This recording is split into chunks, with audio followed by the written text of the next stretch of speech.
Don Priyasath அண்மையில் சுட்டு படுகொலை செய்யப்பட்டிருந்தார் என்பது நாம் எல்லோரும் அறிந்த செய்தி.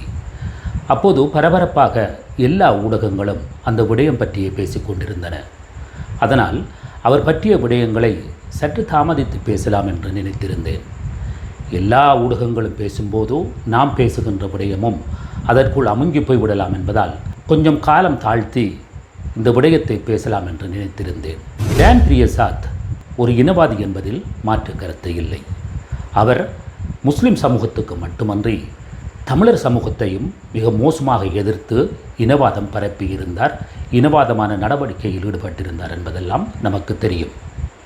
இவர் இறந்தபோது சில ஊடகங்களும் சில நபர்களும் அவரை சமூக செயற்பாட்டாளர் என்றும் அரசியல்வாதி என்றும் கூட அடையாளப்படுத்தி பேசியிருந்தனர். ஆனால் டான் பிரியசாத் ஒரு இனவாதி என்பதில் மாற்று கருத்து இல்லை. இனவாதியாக இருந்தாலும் பரவாயில்லை, அந்த இனவாதத்தை அவரோடு வைத்திருப்பார். ஆனால் இவர் தன்னுடைய இனவாதத்தை ஏனைய சமூகங்கள் மீது குரோதமாகவும் பகையாகவும் காட்டி ஏனைய சமூகங்களையும் அந்த சமூகம் சார்ந்த மக்களையும் மிகவும் மோசமாக இம்சித்திருந்தார். அந்த வகையில் முஸ்லிம் சமூகம் டான் பிரியசாத் மூலம் மிக மோசமாக மிகவும் கடுமையாக பாதிக்கப்பட்டிருந்தமை நாம் அறிந்த விடயம்தான். ஆனாலும் கூட முஸ்லிம் சமூகத்தைச் சேர்ந்த ஒரு நபர் டான் பிரியசாத்தை எதிர்த்ததால் அவர் எதிர்கொண்ட விடயங்களை பற்றி சாட்சியாக நம்மிடம் பகிர்ந்து கொண்டார். அது ஒரு பானை சோற்றுக்கு ஒரு சோறு பதம் என்பது போல் அமைந்திருக்கிறது. அது பற்றி பார்க்கலாம் வாருங்கள். புதிது நேர்களை வாக்குப்பட்டி நிகழ்ச்சிக்கு அன்போடு வரவேற்கின்றோம். புதிது வழங்கும் வாக்குப்பட்டி. நாம் பூசுகின்ற நறுமணம் கொஞ்ச நேரம் கழித்து நமக்கு மணப்பதில்லை, ஆனால் ஏனையோருக்கு அது மணக்கும். அதே போலதான் நமது உடலில் துர்நாற்றம் வீசினாலும் கொஞ்ச நேரம் கழித்து அது நமக்கு நாராது, ஆனால் சுற்றி இருப்பவர்களை அது முகம் சுளிக்க வைக்கும். இதுபோலவே அண்மையில் டான் பிரியசாத் மரணித்த போது பொதுபல சேனாவின் பொதுச் செயலாளர் ஞானசார தேரர் ஒரு விடயத்தை ஊடகங்களிடம் கூறியிருந்தார். அதாவது டான் பிரியசாத் மரணித்தவுடன் அடுத்து ஞானசார தேரர் தான் கொல்லப்படுவார் என்கின்ற அர்த்தப்பட ஒருவர் ஃபேஸ்புக்கில் எழுதியதாக ஞானசார தேரர் கவலைப்பட்டு கொண்டார். அப்போது அவர் சொன்னார், நான் அப்படி என்ன செய்தேன், நான் இந்த நாட்டுக்கு நல்லது தானே செய்தேன், நான் அப்படி என்ன தவறு செய்தேன் என்று அவர் கேள்வியினை எழுப்பியிருந்தார். உண்மையாகவே ஞானசார தேரர் முஸ்லிம்களுக்கு எதிராக இனவாத கருத்துக்களையும் இனவாத நடவடிக்கைகளையும் மேற்கொண்ட ஒருவர் என்பது நம் எல்லோருக்கும் தெரியும். அதற்காக அவர் சிறை தண்டனையும் அனுபவித்தவர். அதற்காக ஒரு முறை ஜனாதிபதியின் பொது மன்னிப்பு பெற்று இப்போதும் அவர் சிறை தண்டனை பெற்றவர். அவர் மேன்முறையீடு செய்ததன் அடிப்படையில் தான் இப்போது வெளியே இருக்கின்றார். இப்படி ஞானசார தேரர் முஸ்லிம்களுக்கு எதிராக இனவாத கருத்துகளையும் இனவாத நடவடிக்கைகளையும் செய்து கொண்டிருந்தவர் இப்போது கேட்கிறார், அப்படி நான் என்னதான் தவறு செய்தேன், இப்படி என்னை அடுத்ததாக ஞானசார தேரர் தான் சுட்டுக் கொல்லப்படுவார் அல்லது மறுபடி டான் பிரியசாத் போல் கொல்லப்படுவார் என்று இவர்கள் சொல்லும் அளவுக்கு நான் அப்படி என்ன தவறு செய்தேன் என்று ஞானசார தேரர் கேட்கின்றார். நான் முன்பு சொன்னேன் அல்லவா, ஒருவர் பூசும் நறுமணம் அல்லது அவரின் உடலிலிருந்து வெளிவரும் நாற்றம் துர்நாற்றம் கொஞ்ச நேரத்தின் பின்னால் அவர்களுக்கு சம்பந்தப்பட்டவர்களுக்கு மணக்காது அல்லது நாராது என்று கூறியிருந்தேன் அல்லவா. அதுபோலவே இந்த ஞானசார தேரர் டான் பிரியசாத் போன்றவர்கள் இனவாத நடவடிக்கைகளில் ஈடுபட்டு சற்று காலத்தின் பின்னர் அவர்களுக்கு தாங்கள் என்ன செய்கின்றோம் என்பதே புரியவில்லை போல்தான் தெரிகிறது.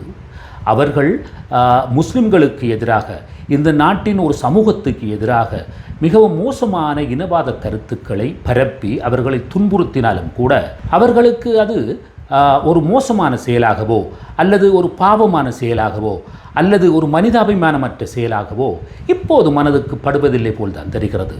அப்படி பட்டிருந்தால் ஞானசார தேரர் இப்படி ஒரு கேள்வியை நிச்சயமாக எழுப்பியிருக்க மாட்டார். டான் பிரியசாத் என்பவர் ராஜபக்ஷ தரப்பினரால் களமிறக்கப்பட்டவர் என்பது எல்லோருக்கும் தெரிந்த ஒரு விடயம்தான். அவர் இம்முறை நடைபெறவுள்ள உள்ளூராட்சி சபை தேர்தலில் மஹிந்த ராஜபக்ஷ தலைமையிலான பொதுஜன பெரமுன கட்சியின் வேட்பாளர் என்பதும் அவரின் மரணச் சடங்குக்கு நாமல் ராஜபக்ஷ நாடாளுமன்ற உறுப்பினர் நாமல் ராஜபக்ஷ நேரடியாக சென்று இறுதி அஞ்சலி செலுத்தியமையும் டேன் பிரியசாத் யாருடைய அடியாள் அல்லது யாரினால் களமிறக்கப்பட்டவர் என்பதை நாம் தெரிந்து கொள்வதற்கான மிக நல்ல சான்றாக அமையும். டேன் பிரியசாத் முஸ்லிம்களுக்கு எதிராக மிக மோசமான இனவாத கருத்துக்களை பரப்பியதோடு இனவாதமான நடவடிக்கைகளிலும் ஈடுபட்டிருந்தார் என்பது நம் எல்லோருக்கும் தெரியும். அதேபோன்று தமிழர்களுக்கு எதிராகவும் டேன் பிரியசாத் சில தடவை நடந்திருந்தார். ஒரு பொழுதோ கொழும்பில் யுத்தத்தில் இறந்து போன தமிழர்களுக்கான ஒரு நினைவு நிகழ்வு நடந்தபோது அந்த நிகழ்வை சண்டித்தனத்துடன் டேன் பிரியசாத் குழப்பி அடித்ததை யாரும் மறந்திருக்க முடியாது. டேன் பிரியசாத் முஸ்லிம் சமூகத்துக்கு எதிராக இவ்வாறு புரிந்த அக்கிரமங்கள் அடாவடித்தனங்கள் பற்றி நாம் அறிந்திருந்தாலும் கூட முஸ்லிம் சமூகத்தைச் சேர்ந்த ஒருவர் அவருக்கு எதிராக போலீஸில் பலமுறை முறைப்பாடு செய்து அவரை தொடர்ச்சியாக எதிர்த்து வந்தார். அவரின் வாக்குமூலத்தை அடிப்படையாக கொண்டு இந்த நிகழ்ச்சியை நான் உங்களுக்கு வழங்குகின்றேன். சமூக செயற்பாட்டாளர் அசீஸ் நிசார்டின் என்பவரை உங்களில் சிலர் அறிந்திருக்கலாம், சிலர் அறியாதிருக்கலாம். இவர் ஒரு ஊடகவியலாளர். மிக நீண்ட காலமாக சமூகத்தில், அது எந்த சமூகம் என்றாலும் பிரச்சனை இல்லை அவருக்கு, அவர் மக்களுக்கு எதிராக அநீதியாக நடத்தப்படும் எந்த ஒரு விடயத்தையும் தட்டி கேட்பதில் முன்னிற்பவர். அவர் எல்லா சமூகங்களாலும் ஆதரிக்கப்படுகின்ற ஒருவர், எல்லா சமூகங்களாலும் விரும்பப்படுகின்ற ஒருவர். இவர் டேன் பிரியசாத்தை தொடர்ச்சியாக அவருடைய இனவாதத்தை எதிர்த்து வந்ததோடு அவருக்கு எதிராக போலீஸிலும் பல முறைப்பாடு செய்திருந்தார். அசீஸ் நிசார்டின் கூறுவதின் அடிப்படையில் 2016ஆம் ஆண்டுதான் டேன் பிரியசாத் முஸ்லிம்களுக்கு எதிரான இந்த இனவாத நடவடிக்கைகளில் முதன்முறையாக ஈடுபட்டார் என்பது தெரிய வருகின்றது.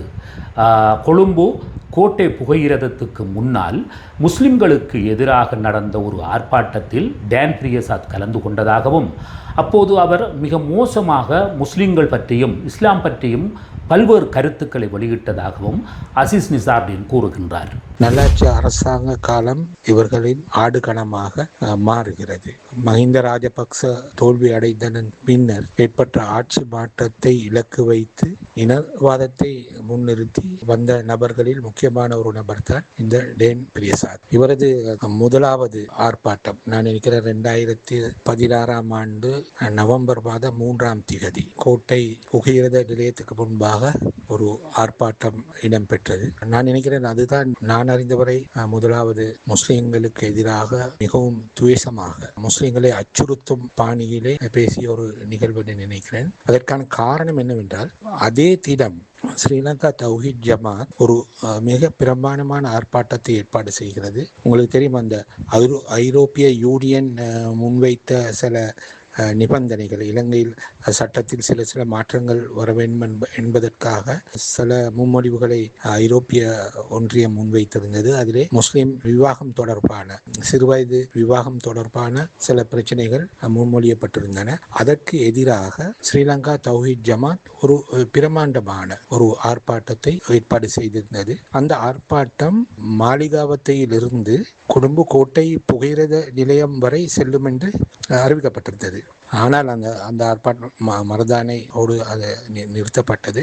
அதே தீனம் தான் டேன் பிரியசாத் ஒரு சொற்ப தொகையை, கிட்டத்தட்ட ஒரு 10 நபர்களை எடுத்துக்கொண்டு போய் கோட்டை புகையிரத நிலையத்துக்கு முன்பாக மிகவும் ஆக்ரோஷமான முறையில் இஸ்லாத்தையும் முஸ்லிம்களையும் திட்டி தீர்த்து கொண்டு இனவாதத்தை பேசிக்கொண்டு மிகவும் தூசண வார்த்தைகளால் நிந்தித்து கொண்டு அந்த ஆர்ப்பாட்டத்தை செய்து முதலாவது தனது எதிர்ப்பை, இஸ்லாம் முஸ்லிம் விரோத எதிர்ப்பை காட்டினான். இப்படி டேன் பிரியசாத் தொடர்ச்சியாக முஸ்லிம்களுக்கு எதிராகவும் இஸ்லாம் குறித்தும் மிக மோசமாக பேசி வருவதற்கு எதிராக அதனை சுட்டிக்காட்டி 2017ஆம் ஆண்டு 6ஆம் மாதம் 1ஆம் திகதி கொழும்பில் உள்ள போலீஸ் தலைமையகத்தில் அசீஸ் நிசார்டின் ஒரு முறைப்பாட்டை பதிவு செய்திருந்தார்.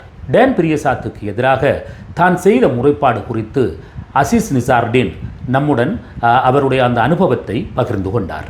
2017 ஆண்டு 6ஆம் மாதம் 1ஆம் தேதி நான் டான் பிரியசாத்துக்கு எதிராக கொழும்பு போலீஸ் தலைமையகத்திலே ஒரு முறைப்பாட்டை செய்தேன். அவரது முகநூல் பக்கத்திலே இஸ்லாத்துக்கும் முஸ்லிம்களுக்கும் எதிராக மிக மோசமான இனவாத கருத்துக்களை வெளியிட்டதை எடுத்துக்கொண்டு நான் போய் போலீஸ் தலைமையகத்திலே ஒரு முறைப்பாடை செய்தேன். இதே போன்று மற்றொரு முறைப்பாட்டை 2017 ஆண்டு 8ஆம் மாதம் 14ஆம் தேதி அசீஸ் நிசார்தீன் போலீஸில் பதிவு செய்தார். அது என்ன முறைப்பாடு என்றால், அவருடைய அசீஸ் நிசார்தீனுடைய சகோதரியின் வீட்டுக்குள் ஒரு நாள் டான் பிரியசாத் திடீரென புகுந்து மிக மோசமாக அவர்களை திட்டி இனவாத கருத்துக்களை கூறியிருந்தார். அது என்ன விடயம் என்றால், அசீஸ் நிசார்தீனுடைய சகோதரியின் மகள், அதாவது அவருடைய மருமகள், உணவுத்துறையில் ஒரு தேர்ச்சி பெற்ற நிபுணராக இருக்கின்றார். அவர் ஒரு தடவை ஒரு பால் உற்பத்தி நிறுவனத்திற்காக ஒரு சந்தைப்படுத்தல் ஆராய்ச்சியில் ஈடுபட்டிருந்தார். அதாவது அந்த பால் உற்பத்தி நிறுவனத்தின் உற்பத்தி செய்யப்படும் பாலை பொதுமக்களுக்கு வழங்கி அவர்களின் கருத்துக்களை கேட்டு அந்த கருத்துக்களை குறித்த நிறுவனத்திற்கு அவர் வழங்கியிருந்தார். இது ஒரு தொழில் நடவடிக்கையாக அந்த விடயத்தை அவர் மேற்கொண்டிருந்தார். இதை பார்த்த டான் பிரியசாத் இந்த பாலில் மலட்டுத்தன்மை உள்ள மருந்தை கலந்து கொடுத்து இவர்கள் சிங்கள மக்களுக்கு இவர் கொடுக்கின்றார், இவர் முஸ்லிம், அதனால் இந்த சிங்கள மக்களுக்கு இந்த பாலை கொடுத்து சிங்களவர்களை மலட்டுத்தன்மை உள்ளவர்களாக ஆக்க பார்க்கின்றார் என்கின்ற ஒரு பொய்யான கருத்தை கூறி திடீரென்று அசீஸ் நிசார்தீனுடைய சகோதரியின் வீட்டுக்குள் புகுந்து அவரின் சகோதரியின் மகள் போன்றோரை திட்டி அங்கு அவருடைய நண்பர்களை சகாக்களை எல்லாம் கூட்டி அதை ஒரு பெரியதொரு குழப்பகரமான நிகழ்வாக மாற்றியிருந்தார். இந்த விடயம் குறித்து அசீஸ் நிசார்தீன் நம்முடன் பகிர்ந்து கொண்டதை கேளுங்கள். 2017 ஆண்டு 8ஆம் மாதம் 14ஆம் தேதி நான் ஒரு முறைப்பாட்டை மேற்கொண்டேன். அந்த முறைப்பாடு எனது சகோதரியின் வீட்டுக்கு அத்துமீறி பிரவேசித்து பாலில் கருப்பத்தடை மருந்தை கலந்து சிங்கள மக்களுக்கு கொடுப்பதாக ஒரு பொய் குற்றச்சாட்டை முன்வைத்து அந்த பகுதியிலே ஒரு பெரிய கலவர சூழலை ஏற்படுத்தி எனது சகோதரியின் வீட்டுக்குள் புகுந்து அவர்களை தாக்க முயற்சி செய்து பல குற்றச்செயல்களை இந்த டான் பிரியசாத் செய்தான். அதுக்கு எதிராகத்தான் அந்த 2வது டான் பிரியசாத்துக்கு எதிராக முறைப்பாடு செய்யப்பட்டது. விவகாரம் என்னவென்றால், எனது சகோதரியின் மகள், அவர் ஒரு பட்டதாரி, ஃபுட் டெக்னாலஜி துறையிலே கல்வி கற்ற ஒரு பட்டதாரி. அவர் ஒரு தனியார் நிறுவனத்திலே மார்க்கெட்டிங் ரிசர்ச் ஒன்றுக்காக நியமிக்கப்பட்டிருந்தார். பிரபலமான பால் உற்பத்தி நிறுவனம் ஒன்றின் ஒரு உற்பத்தி தொடர்பான மார்க்கெட்டிங் ரிசர்ச் ஒன்றுக்கு அவர் நியமிக்கப்பட்டிருந்தார். அதன் போது புது வகையான ஒரு தயாரிப்பை, பால் உற்பத்தி தயாரிப்பை சந்தைப்படுத்துவதற்கு முன்னால் எடுக்கப்பட்ட ஒரு ரிசர்ச்சின் போது பலருக்கு அந்த பாலை சுவைக்க கொடுக்கிற ஒரு ரிசர்ச் உண்டு. அந்த ரிசர்ச்சை இவர் சிங்கள மக்களை திட்டமிட்டு கருத்தடை மாத்திரைகளை பாலில் கலந்து கொடுத்து சிங்கள மக்களை மலடாக்குற அந்த வேலையை செய்ததாக சொல்லி ஒரு பெரிய புரளியை கிளப்பி முஸ்லிம்களுக்கு எதிராக ஒரு பெரிய ஒரு கலவர சூழலை உருவாக்குற நிலைக்கு அன்று அந்த சம்பவத்தை இந்த டான் பிரியசாத் கொண்டு சென்றார். அத்துமீறி வீட்டுக்குள் பிரவேசித்தது, பல குற்றச்சாட்டுகள் அன்றைக்கு அவர் மீது நீதிமன்றத்திலே, அடுத்த நாள் நீதிமன்றத்திலே அவர் மீது குற்றம் சுமத்தப்பட்டது. என்றாலும் வழக்கு தொடுக்கப்பட்ட முறையில் ஏற்பட்டிருந்த பிழைகள் காரணமாக வழக்கு நீக்கப்பட்டது. போலீசாருக்கு ஜட்ஜ் அன்றைய இருந்த அந்த ஜட்ஜ் சொன்னார், ஒழுங்கான முறையிலே இந்த வழக்கை தாக்கல் செய்யுங்கள், யார் சமூக அமைதியை குலைத்தது என்று தேடி பார்த்து சரியானவர்களை நீதிமன்றத்தின் முன் நிறுத்துங்கள் என்று கோர்ட் உத்தரவிட்டது. ஆனால் வெள்ளம்பிட்டிய போலீசார் டான் பிரியசாத்துக்கு சார்பாக நடந்து கொண்டதனால் அந்த வழக்கு திரும்ப மீண்டும் போடப்படவில்லை. இப்படி அசீஸ் நிசார்தீன் டான் பிரியசாத்தை தொடர்ச்சியாக எதிர்த்து அவருடைய இனவாத கருத்துக்கு எதிராக செயற்பட்டு அவருக்கு எதிராக போலீசிலும் முறைப்பாடு செய்திருந்த போதும் கூட அவருக்கான நீதி கிடைக்கவில்லை என்பது குறிப்பிடத்தக்க விடயம். அதே போன்று நான் முன்னர் கூறியவாறு ஒரு பானை சோற்றுக்கு ஒரு சோறு பதம் என்பது போல முஸ்லிம் சமூகம் டான் பிரியசாத்தினால் எவ்வாறு புண்படுத்தப்பட்டது, எவ்வாறு பாதிக்கப்பட்டது என்பதற்கு அசீஸ் நிசார்தீனுடைய இந்த வாக்குமூலம் போதுமான ஆதாரமாக அமைந்துள்ளது. டான் பிரியசாத் மரணித்த போது அவருடைய மரணச் செய்தி சமூக ஊடகங்களில் வெளியான போது அதன் கீழ் ஹாஹா போட்டு, அதாவது சிரிக்கின்ற ஐக்கனை போட்டு பலரும் தங்களுடைய சந்தோஷத்தை வெளிப்படுத்தியதாக டேன் பிரியசாத்தின் சார்பானவர்கள் கவலை தெரிவித்திருந்தார்கள். அதை நாம் ஊடகங்களிலும் செய்திகளிலும் காணக்கூடியதாக இருந்தது. ஒருவரின் மரணத்தை கொண்டாடக்கூடாது என்பதில் மாற்று கருத்துக்கள் இல்லைதான். ஆனாலும் நமது மரணத்தை அடுத்தவர் கொண்டாடும்படியாக நமது நடத்தைகளும் வாழ்க்கையும் அமைந்துவிடக்கூடாது என்பதும் முக்கியமானதாகும். நல்லது நேயர்களே, மற்றும் ஒரு வாக்குப்பொட்டி நிகழ்ச்சியில் சந்திப்போம். நன்றி. புதிது வழங்கும் வாக்குப்பொட்டி.